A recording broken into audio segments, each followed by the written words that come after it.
Hello, I'm Dr. Heidi Horsley, Executive Director for the Open to Hope Foundation and host of the radio show Healing the Grieving Heart. I'm here today talking with Brenda Marshall from Toronto, Ontario, Canada. Brenda is a management consultant and executive coach in private practice, currently completing her PhD in adult education at the University of Toronto. Our focus today will be on adult sibling loss. Brenda, what got you interested in this topic? 2.5 years ago, very suddenly, my younger brother Brent died.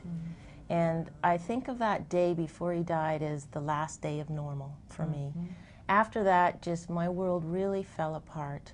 And when I went looking for assistance, for support in the community, I didn't find anything for adult siblings. And so that really propelled me to look at how can I do something about that, and how could I take my research interests and take it along that direction. What do you believe are some common misconceptions and myths about losing a sibling in adulthood?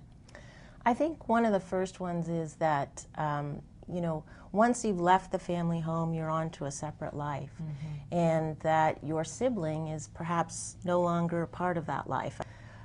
Yet your lives are still very intertwined. You've grown up together, you've formed your identity together, likely you've played really important roles in each other's milestones, weddings, maybe you're the godparent, maybe your children play together. So you're very intertwined, and often, you know, what I hear from siblings, especially when their siblings have died, 30s and 40s, is, you know, this person was my friend too. And so that absence is stark. It is absolutely stark. So you don't have to be living in the same home with your sibling to really miss them when they're gone. And I think some of the other things that come out are people perhaps think, well, you've got other siblings, so somehow that must make it okay. And, you know, one sibling does not replace the relationship that you had with the one who's missing. And your family of origin is just never repaired.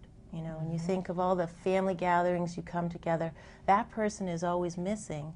And sometimes, you know, if they've married and had children and their spouse doesn't choose to come, now you're missing that whole family too. So it's more than just, you know, the loss of the person. You've lost relationships, you've lost roles. It's a very, very profound loss for anyone to lose a sibling. Absolutely.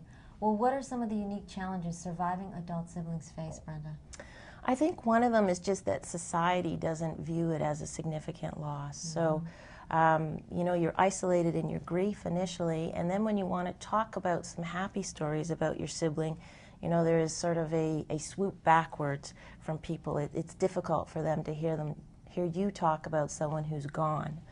And certainly there's a pressure to try and help your parents who are very much struggling. I heard this from many siblings I spoke to, that they need to protect their parents and help them.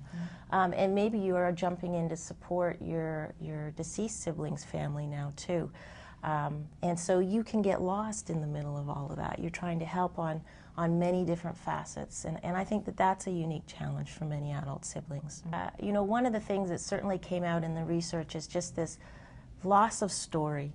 The chance to tell a story about my sibling. They used to be part of my conversations. They used to be part of my life. And all of a sudden, now they're not. And, you know, you may go to tell a funny story and it's got that sibling in it, and all of a sudden you catch yourself and you have to stop and say, well, no, you know, Brent isn't here anymore. You know, it's a different story. Absolutely. Well, Brenda, although Brent and Scott are gone, they will live forever in our hearts, our memories, and in all the work that we do. Thank you so much. Thank you very much. The photographs of faces that will not smile again. He takes a picture from his wallet and he soaks it with his tears. He didn't get to tell her. He wonders if she hears. He needs a place to go to remember, a place to go to make it real. He needs a place to go to hear the story, just to feel.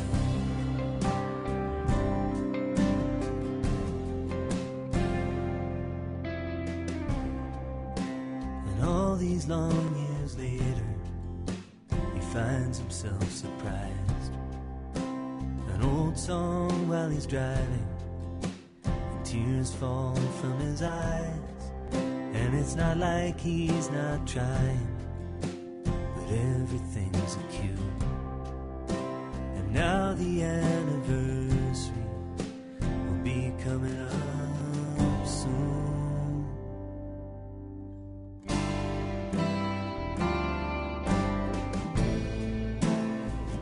We all lost something